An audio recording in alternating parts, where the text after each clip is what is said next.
Shalom. Nous sommes aujourd'hui le 11 mars 2018. Bienvenue à cette nouvelle vidéo. Il m'arrive souvent de remercier Dieu de m'avoir connecté à travers ce ministère avec des frères et sœurs qui ont hâte, comme moi, de se retrouver au paradis avec Jésus-Christ, le Sauveur du monde. Thomas de France est justement un frère que j'ai connu à travers YouTube. Il est une sentinelle que j'apprécie beaucoup, qui m'envoie quotidiennement des éditoriaux en rapport avec les prophéties des derniers jours. Récemment, j'ai reçu des articles de sa part concernant un traité de paix entre Israël et la soi-disant Palestine qui serait dévoilé par l'administration Trump. L'article, publié le 23 février dernier, a particulièrement retenu mon attention. Il avait comme titre « Le plan de paix pour le Moyen-Orient est presque prêt ». Citation venant de Nikki Haley, l'ambassadrice américaine auprès des Nations unies. Depuis, ce qui me revient constamment à l'esprit est de penser qu'il va certainement y avoir des chrétiens qui vont s'imaginer que ce fameux traité, pour tenter de régler le conflit entre les deux parties, puisse être l'alliance mentionnée dans la prophétie de Daniel qui déclencherait le début des 7 ans de tribulation. Je vais expliquer pourquoi j'en arrive à cette conclusion après que nous ayons lu des extraits d'un article venant du site unsealed.org, traduit par Plein Feu sur l'heure juste, qui parle justement de ce pacte. Les nouvelles ont glissé que l'administration de Donald Trump se prépare à dévoiler son plan de paix au Moyen-Orient lors d'une prochaine conférence au Caire. Les détails clés de l'accord proposé par Donald Trump et Kushner incluent la division permanente de la Terre sainte entre Israël et un soi-disant État palestinien, la division de Jérusalem entre les moitiés occidentales israéliennes et orientales palestiniennes, avec la vieille ville fortifiée et le mont du Temple tombant sous le contrôle d'un moniteur international. Le plus grand bloc de colonies d'Israël en dehors des frontières internationalement reconnues, la zone C, resterait sous le contrôle israélien. Le gouvernement palestinien abandonnerait son appel à un droit de retour palestinien sur les terres israéliennes. Le gouvernement palestinien assumerait le contrôle des zones A et B. Le gouvernement américain financerait le développement de l'État palestinien à hauteur de 40 milliards de dollars. Ces détails ont maintenant été largement rapportés dans les médias, mais restent encore des rumeurs, bien que probablement assez proches de la vérité de ce qui sera bientôt révélé. Pour le moment, l'autorité palestinienne dénonce le rôle des États-Unis dans le processus de paix à cause du déplacement de l'ambassade par Donald Trump, mais la vérité est que Mahmoud Abbas sait qu'il n'obtiendra pas une bien meilleure affaire que celle-ci et la carotte de 40 milliards de dollars, en plus des pressions secrètes par les Égyptiens et les Saoudiens qui pourraient l'influencer en 2018. En ce qui concerne le prochain déplacement de l'ambassade des États-Unis à Jérusalem, à l'occasion du 70e anniversaire d'Israël, le premier ministre Benjamin Netanyahou veut apparemment que le président Donald Trump soit présent lors de l'ouverture, ce qui ferait de l'occasion un spectacle. Voyons maintenant ce que dit le prophète Daniel et pourquoi certains pourraient penser que cet accord pourrait être le début des tribulations. Daniel 9, 27. Il confirmera l'alliance avec plusieurs pendant 1 semaine, et à la moitié de la semaine, il fera cesser le sacrifice et l'oblation. Le pronom « il » est l'Antéchrist qui confirmera, signifiant donc que cette alliance est déjà existante. Cette entente implique plusieurs, indiquant ainsi que ce ne peut pas être le traité que les États-Unis tentent d'établir impliquant seulement 2 parties. Or, la plupart des Églises ont longtemps enseigné que ce verset signifiait que l'Antéchrist signerait un traité de paix de 7 ans avec Israël. Sauf que nulle part dans le passage est-il dit qu'Israël était impliqué et qu'il serait question de paix. Daniel 9, 27. Il confirmera l'alliance avec plusieurs pendant 1 semaine, et à la moitié de la semaine, il fera cesser le sacrifice et l'oblation. L'Antéchrist sera un homme contrôlé par le diable qui n'en a rien à faire avec la paix. Aussi, cette alliance ne mentionne pas qu'elle sera une entente de 7 ans, mais plutôt d'une durée de 7 ans parce que 69 semaines ont été accomplies et qu'il reste 1 semaine, qui est donc la 70e semaine de la prophétie de Daniel, correspondant à une période de 7 ans. Toujours selon l'enseignement de la plupart des Églises, nous avons été conditionnés à dire que les Juifs, qui ont rejeté Jésus-Christ à sa première venue, penseraient que l'Antéchrist serait leur Messie tant attendu, mais ce n'est pas nécessairement le cas. Ce n'est pas parce que le temple sera reconstruit et que le sacrifice et l'offrande seront exercés pendant la première moitié des 7 ans, comme la Torah le commande, qu'ils accepteront l'Antéchrist comme étant leur Messie. Ceci étant dit, voici un autre article venant de lalumièredumonde.fr concernant Donald Trump et l'approche de la reconstruction de ce temple. En gratitude au président américain Donald Trump pour avoir reconnu Jérusalem comme la capitale de Jérusalem, le nouveau Saint-Hédrin et le centre éducatif de Mikdash, temple, sont en train de battre une réplique du demi-shekel d'argent bibliquement mandaté pour être donné par tous les mâles juifs au temple. Exode 35.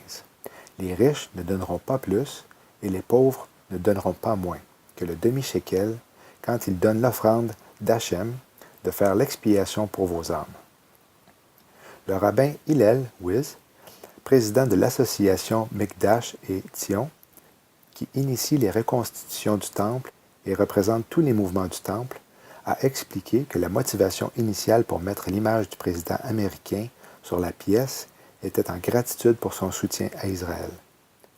La gratitude est un trait important et sacré, le rabbin Wiz, qui est aussi le porte-parole du nouveau Saint-Hédrin. Il a fait un grand et historique acte dont le peuple juif est reconnaissant. Une image du président Trump sera gravée à côté d'une image de l'ancien roi perse Cyrus, qui a facilité la construction du second temple, qui a mis fin à l'exil babylonien en 538 avant Jésus-Christ.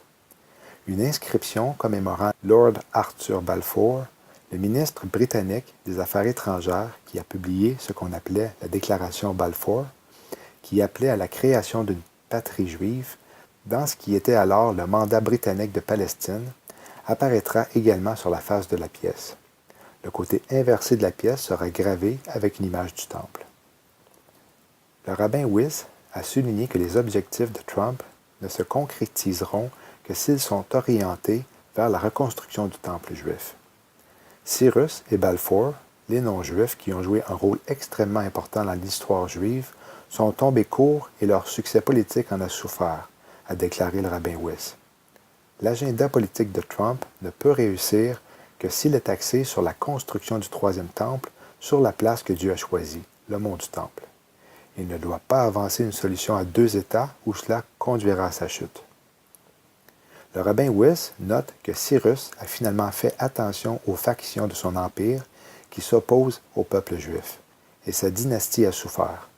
De même, le rabbin Wiz a également fait remarquer que la carrière politique de Lord Balfour, l'une des plus longues de l'histoire britannique, s'est terminée par l'échec de sa démission du gouvernement. Balfour était partiellement revenu sur la déclaration Balfour lors de la conférence de San Remo en 1920, lorsque la zone du mandat de Palestine, qui était à l'est du Jourdain, a été enlevée de la terre pour être désignée pour une maison nationale juive. Le président Trump ne peut pas permettre aux Arabes de croire que la moitié de Jérusalem, sans parler du mont du Temple, leur tombera dessus, a déclaré le rabbin Wiz. Cette pièce devrait servir de signe de notre gratitude ainsi qu'un rappel de ce qui reste à faire. Quiconque possède cette pièce montre qu'il est d'accord avec ces 2 aspects, la gratitude pour ce que Trump a fait et le rappel édifiant que Jérusalem est la place du temple juif. Mordecai Persov, qui a créé le centre éducatif Mikdash, qui éduque les Juifs sur le temple par l'éducation formelle et empirique, a dit que l'image de Trump est appropriée à la lumière de son puissant exemple en tant que non-juif qui a assumé un rôle dans le Geula, rédemption, et la construction du temple. Dieu nous a donné la terre dans le cadre du pacte, mais les non-juifs ont toujours joué un rôle important en nous réveillant pour retourner en Israël. Cela peut arriver en 2 manières, a-t-il continué. Cela peut être un dur rappel, comme c'est arrivé en Égypte avec Pharaon, ou dans l'Holocauste, quand les non-juifs nous ont rappelé que nous avions besoin de retourner dans notre patrie comme refuge. Elle peut aussi venir d'une manière positive et aimante, comme elle l'a fait avec le roi Cyrus et Lord Balfour. Cette pièce montre que le président Trump est une partie positive du processus du temple, nous rappelant ce que les Juifs ont besoin de faire. À l'heure actuelle, tout est disposé pour que la construction du temple puisse débuter, et déjà tous les ustensiles, vêtements, sacerdotaux et matériels divers sont confectionnés et prêts à être utilisés.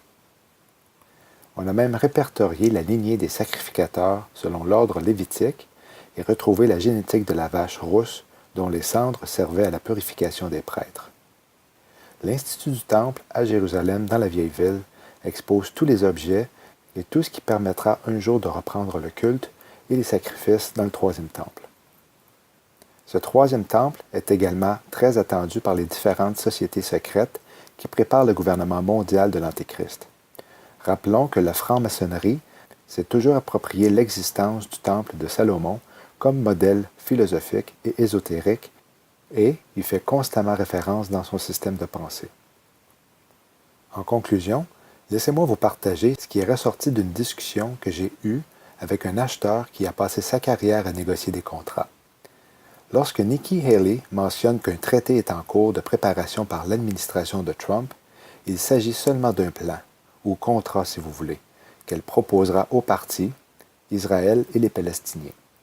Le plan pourrait être proposé le 14 mai prochain, mais, croyez-en l'expérience d'un acheteur, un contrat n'est jamais accepté tel quel la journée même. Il faut plusieurs jours, semaines et même mois, quelquefois avant d'en arriver à une entente. Durant cette période, de multiples changements sont négociés de part et d'autre. Et c'est durant cette période qu'il est fort probable, à mon avis, que l'Antéchrist s'inclut dans la discussion et ou négociation pour apporter sa saveur et confirmerait le contrat. N'oubliez pas qu'Obama a tissé des liens avec les peuples arabes durant son mandat, mais qu'il a continué de plus belle depuis qu'il a quitté la présidence américaine. Donc, qu'il puisse confirmer une alliance avec plusieurs, soit Israël, les Palestiniens et plusieurs, les nations arabes, en ajoutant son grain de sel à partir du plan que Trump proposerait le 14 mai, ne me surprendrait pas. Soyons à l'affût des détails et gardons nos yeux sur Christ jusqu'à ce que tout s'accomplisse. 1 Thessaloniciens 5.3 Car lorsqu'ils diront « paix et sûreté », alors une ruine subite les surprendra, comme les douleurs surprennent la femme enceinte, et ils n'échapperont point.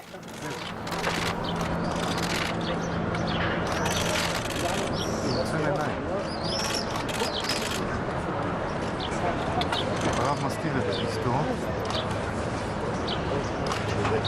הרב הזה נתקע כל כך. קובי טיפה למטה. יוסי, את הרב טיפה אחורה.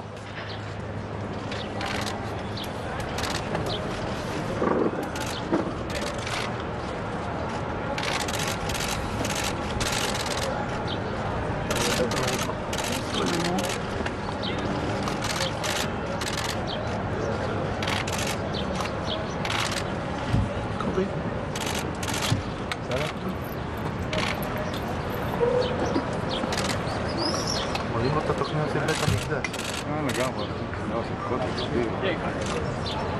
אני דוחף לך בכוונה עם אין בעיה, אתה לא מפריע. תראה את הצלמים מאחורה, אתה רואה למה אני מתכוון? אוי, באמת. הנה, מישהו הזיז אותך. עוד אחד יש.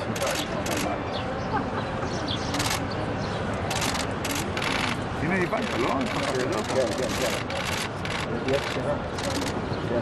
והרב תקוע בתוך המשפחה. אבנר. וואו, וואו, וואו, תחיה. אל תרימו ידיים, אחי.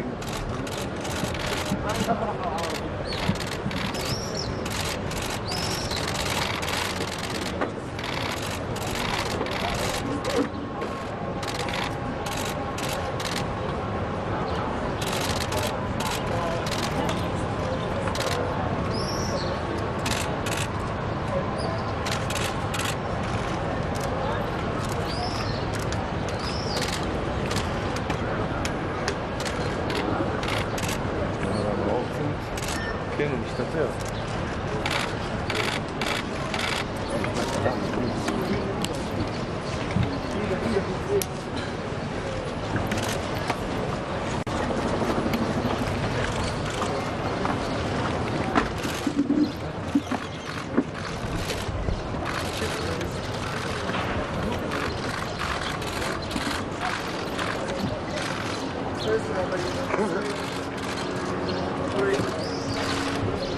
President.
בידינו? מי שבא לפה חכם.